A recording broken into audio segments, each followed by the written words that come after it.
Hello बच्चों, आइए हम लोग अब सॉल्यूशन के एक नए टर्म मोलारिटी के बारे में कुछ बातें करते हैं।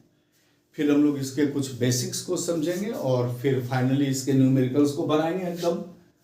तो molarity volume dependent concentration term है, वॉल्यूम के ऊपर में डिपेंड करता है, यानी कि अमाउंट ऑफ या number of mole of solute present in 1 litre of solution. इसके अंदर में present in 1 litre of solution, that is called molarity. ध्यान देने वाली बात है, इसको हम लोग कैपिटल एम से रिप्रेजेंट करते हैं और ये बतलाता है number of mole of solute by volume of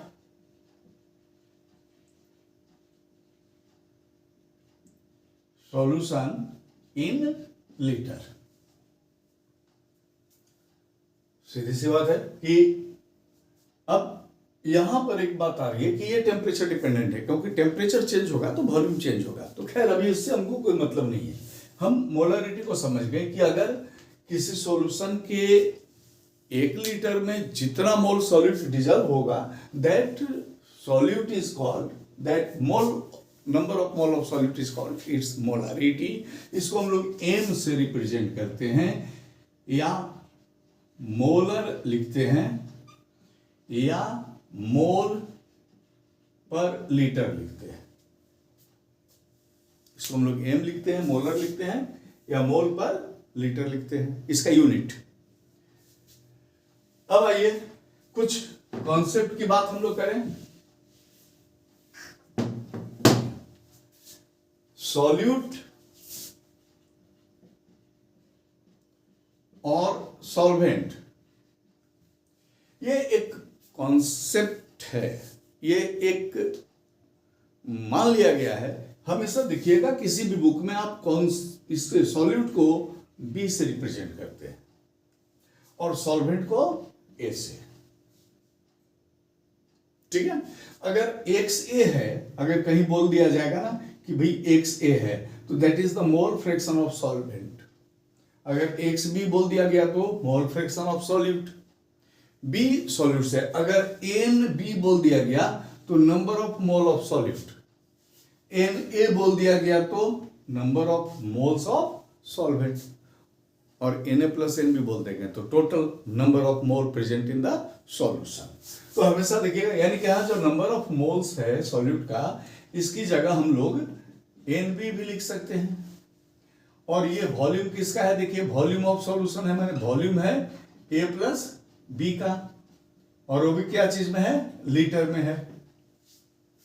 ये हम लोग इसको दिमाग में बैठा के रखते हैं।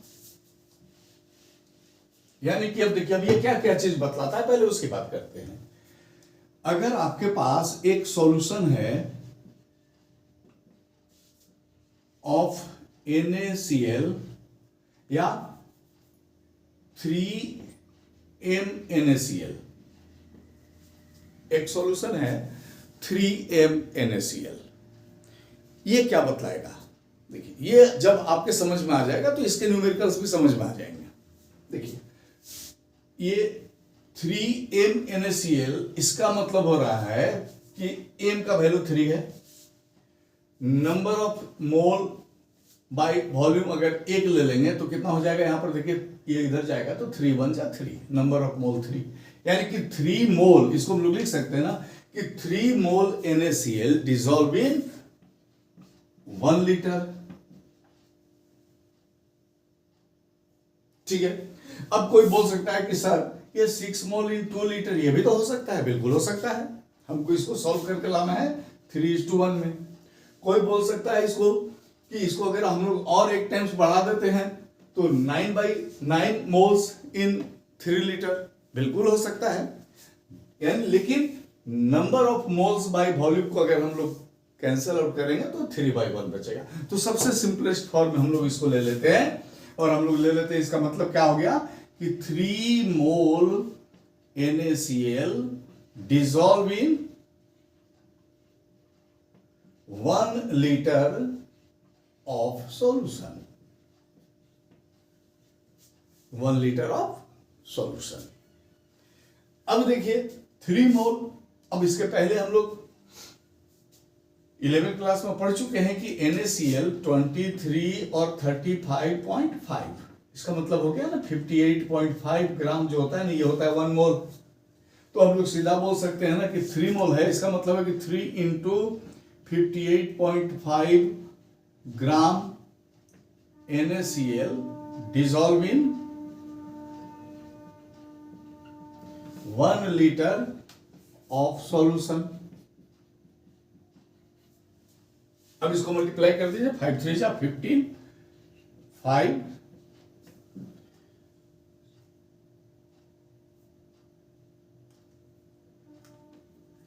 175.5 ग्राम NaCl dissolve in 1 liter of solution, 1 liter of solution। देखिए यानी कि अब ये इतना सारा चीज पड़ा था, आप अपने घर में 1 लीटर सॉल्यूशन बनाइए NaCl का, घर का जो कॉमन सॉल्ट है, और उसका 175.5 ग्राम मेजर करके उसमें डिजोल्व किया हुआ है, तो सॉल्यूशन क्या हो गया, 3m NaCl सॉल्यूशन हो गया। तो अब हम लोग आइए इस अगले वीडियो में हम लोग इसका न्यूमेरिकल्स बनाएंगे, और तब और ज्यादा क्लियर हो जाएगा मोलरिटी आप लोगों को। तब तक आप चैनल को लाइक कीजिए, सब्सक्राइब कीजिए। Thank you.